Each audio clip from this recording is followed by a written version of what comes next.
नमस्कार साथियों, good evening. आपका द इनके स्टडी के यूट्यूब चैनल पर मैं नवीन कुमार एक बार फिर से स्वागत करता हूं। तो आज की इस वीडियो में बात करेंगे हम जेट के बारे में। जेट परीक्षा ओएमआर शीट पर उम्र सीमा की बाध्यता नहीं है। जी हां, बात हो रही है झारखंड एलिजिबिलिटी टेस्ट के बारे में। तो झारखंड में जेट का जो होने जा रहा है, ये असिस्टेंट प्रोफेसर बनने के लिए एक अनिवार्य योग्यता होती है। जिस प्रकार सेट और नेट एक अनिवार्य योग्यता होती है असिस्टेंट प्रोफेसर बनने के लिए, उसी प्रकार से जेट झारखंड में भी जेट का जो होता है। जो भी अभ्यर्थी जो है कि नेट उत्तीर्ण नहीं कर पाते हैं या तो नेट उत्तीर्ण करने में परेशानी होती है। उसके अलावा जो है कि भारत में जो है कि कई सारे ऐसे राज्य हैं जहाँ पे आपको वहाँ का एलिजिबिलिटी टेस्ट देखने को मिल जाता है।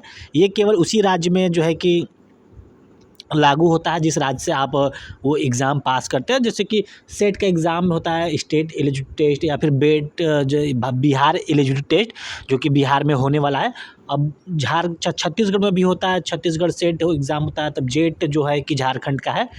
तो अपने राज्य जो है कि अपने अपने एग्ज़ाम कराते हैं, नेट के अलावा भी अपने अपने एग्ज़ाम कराते हैं। नेट जो है कि ओवरऑल इंडिया में आप अगर नेट पास होते हैं तो आप पूरे भारत में कहीं पर भी जो है कि असिस्टेंट प्रोफेसर बनने के लिए एक योग्य हो जाते हैं। लेकिन अगर आप जेट पास होते हैं, सेट पास होते हैं या फिर बेट पास होते हैं, तो केवल उसी पर्टिकुलर राज्य में असिस्टेंट प्रोफेसर बनने के लिए योग्य होते हैं जहाँ से आपने एग्ज़ाम दिया है। तो जेट परीक्षा ओएमआर शीट पर उम्र सीमा की बाध्यता नहीं है। जेपीएससी के आग्रह पर उच्च व तकनीकी शिक्षा विभाग ने शुरू की बदलाव की प्रक्रिया, कैबिनेट से ली जाएगी स्वीकृति।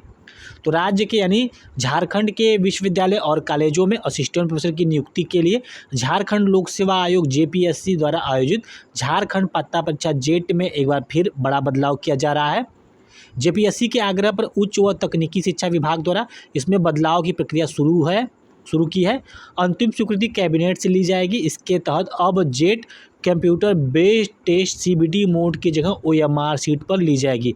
ऐसा झारखंड के भौगोलिक दृष्टिकोण, दूर दराज में कमज़ोर नेटवर्क और अन्य असुविधाओं को ध्यान में रखते हुए किया जा रहा है। इसके अलावा जो है कि राष्ट्रीय पात्रता परीक्षा नेट की तर्ज पर ही झारखंड पात्रता परीक्षा में भी अभ्यर्थी की उम्र सीमा की बाध्यता को समाप्त किया जा रहा है। यानी जिस प्रकार नेट में उम्र सीमा होती है, तो उसी प्रकार अब जेट में भी उम्र सीमा होगी। उच्च व तकनीकी शिक्षा विभाग ने जेपीएससी को जेट के आयोजन के लिए नियमावली उपलब्ध कराई थी।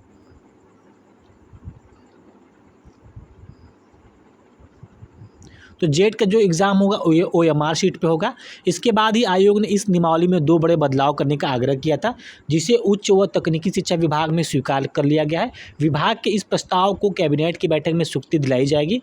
इसके बाद राज्य में 2404 असिस्टेंट प्रोफेसर की नियुक्ति का मार्ग प्रशस्त हो जाएगा। तो कुल मिला के 2404 असिस्टेंट प्रोफेसर की नियुक्ति का मार्ग प्रशस्त होता जाएगा।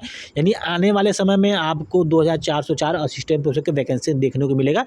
हालांकि ये तब देखने को मिलेगा जब जेट का आयोजन किया जाएगा। नहीं, अभी जेट होगा।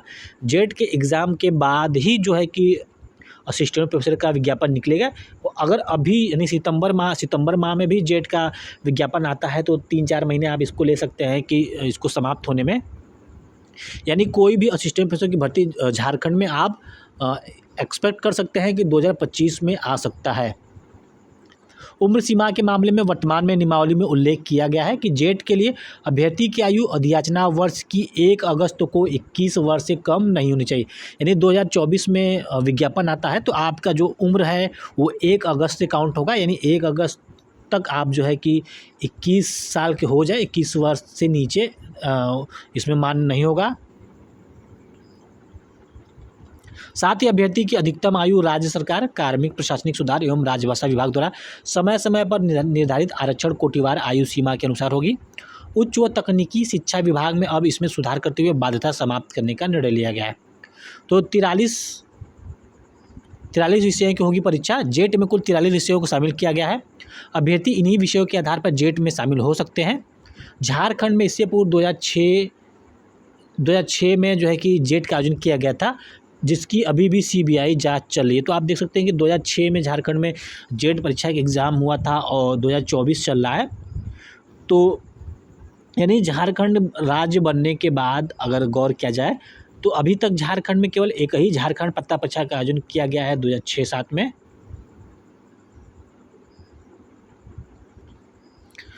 तो वेट करते हैं कि विज्ञापन कब निकलेगा और इसका एग्ज़ाम कब होगा। अगर सितंबर माह में विज्ञापन निकलता तो आप मान कर सकते हो 2-3 महीना एग्ज़ाम कंडक्ट कराने में लग जाएगा।